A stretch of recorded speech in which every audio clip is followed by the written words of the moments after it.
अस्सलामुअलैकुम दोस्तों, कैसे हैं आप लोग। उम्मीद करते हैं कि आप तमाम लोग खैरियत से होंगे। दोस्तों आज की वीडियो में हम कुवैत की कुछ ज़रूरी खबरें जो आ रही हैं वो आप लोगों के साथ शेयर करने वाले हैं। तो अगर आप कुवैत में रहते हैं, कुवैत के हालात व वाक़यात से वाखबर रहना चाहते हैं तो इस वीडियो को आप शुरू से लेकर आखिर तक जरूर देखें, क्योंकि ये वीडियो आप लोगों के लिए काफ़ी ज़्यादा बड़ी और इम्पोर्टेंट होने वाली है। सबसे पहली खबर आप लोगों के साथ शेयर करते हैं। कुवैत में तम्बाकू और गुटखा को लेकर काफ़ी ज़बरदस्त चेकिंग जो है वो की जा रही है। आपको बता दें कि कुवैत मिनिस्ट्री ऑफ कॉमर्स की टीमें जो हैं इन दिनों बकालों पर लगातार छापे मार रही हैं, और जिन बकालों पर तम्बाकू गुटखा वगैरह बेचते हुए दुकानदार पाए जा रहे हैं, ऐसे दुकानों के खिलाफ कानूनी कार्रवाई भी की जा रही है।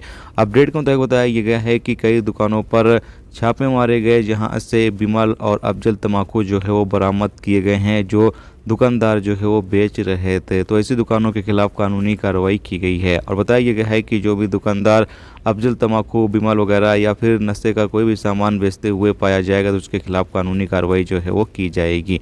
इसके साथ एक अपडेट ये है कि कुवैत के इंटरनेशनल एयरपोर्ट पर आने वाले 3-4 दिन के दौरान मुसाफिरों की तादाद जो है वो काफ़ी होने की वजह से कुवैत इंटरनेशनल एयरपोर्ट पर जो कर्मचारियों की तादाद है वो बढ़ा दी गई है। अपडेट के मुताबिक बताया गया है कि नए साल के मौके पर काफ़ी ज़्यादा फ़्लाइट जो है वो कुवैत से जाएंगी भी और कुवैत आएंगी भी। तो इसको देखते हुए कुवैत इंटरनेशनल एयरपोर्ट पर कर्मचारियों की जो तादाद है वो बढ़ा दी गई है, ताकि मुसाफिरों को आने जाने में किसी तरह की कोई भी दिक्कत का सामना जो है वो ना करना पड़े। इसके साथ एक अपडेट ये है कि कुवैत में एक नकली ऑफिस यानी एक डोमेस्टिक वर्कर की नकली ऑफिस पर छापा मारा गया, जहां से 27 लोगों को जो है वो गिरफ्तार किया गया। अपडेट के मुताबिक बताया गया है कि इसमें कई लोग रेसिडेंस लॉ की खिलाफ वर्जी कर रहे थे, कई इलीगल तरीके से बंदे जो है वो मौजूद थे जो इस फेक ऑफिस के तहत जो है वो काम कर रहे थे, और जो ऑफिस का मालिक था उसके खिलाफ भी कानूनी कार्रवाई की गई और इन वर्कर को जो है वो गिरफ्तार कर लिया गया है। इनको कुवैत से डिपोर्ट कर दिया जाएगा। इसके साथ ही आपको बता दें कि कुवैत में आज जो है वो 2 जगह आग लगी है। एक तो फरवानिया में लगी है और दूसरी जो है वो खैतान में भी आग लगी है। हालांकि यहाँ पर ज़्यादा जानकारी नहीं आई है कि आग से ज़्यादा नुकसान हुआ है या नहीं हुआ है, इस बारे में ज़्यादा जानकारी जो है वो सामने नहीं आई है।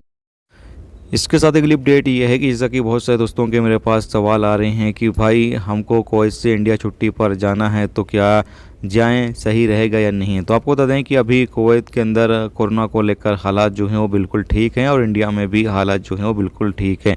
इंडिया जो है वो एहतियात के तौर पर कुछ पाबंदियां ज़रूर से लागू की हुई है, जो कि ऐसे देशों से जो लोग आ रहे हैं, जैसे कि जो चाइना से आ रहे हैं, जापान से आ रहे हैं, हांगकांग से आ रहे हैं, यानी जिन देशों में कोरोना ज़्यादा फैला हुआ है उन देशों से जो लोग इंडिया आ रहे हैं उनके लिए थोड़ा रूल्स रेगुलेशंस हार्ड किए गए हैं। उनका एयरपोर्ट पर जांच वगैरह जो है अच्छे तरीके से की जाती है। बाकी जो अरब देश से इंडिया जा रहे हैं उन लोगों की ज़्यादा जांच वगैरह जो है वो एयरपोर्ट पर नहीं की जा रही है। आपको बस मास्क की पाबंदी जो है वो करनी होगी, बाकी आप कुवैत से इंडिया का सफ़र जो है वो कर सकते हैं। अभी किसी तरह का कोई भी पाबंदी जो है वो लागू नहीं की गई है अरब देशों को लेकर। तो आप लोग जो है सफ़र करना चाहते हैं, छुट्टी जाना चाहते हैं तो आप लोग जा सकते हैं। दोस्तों ये थी आज की कुछ ज़रूरी जानकारी, ज़रूरी खबर जो मैंने आप लोगों के साथ शेयर कर दी। उम्मीद करता हूँ ये वीडियो, ये जानकारी आपको अच्छी लगी तो प्लीज़ वीडियो को लाइक करके ज़रूर जाएँ, और जो दोस्त चैनल पर नए हैं उनसे रिक्वेस्ट है प्लीज़ चैनल को भी सब्सक्राइब जरूर कर लें। वीडियो देखने से तो बहुत बहुत शुक्रिया। मिलते हैं नेक्स्ट वीडियो नेक्स्ट टॉपिक के साथ। जब तक अपना ख्याल रखिए। खुदा।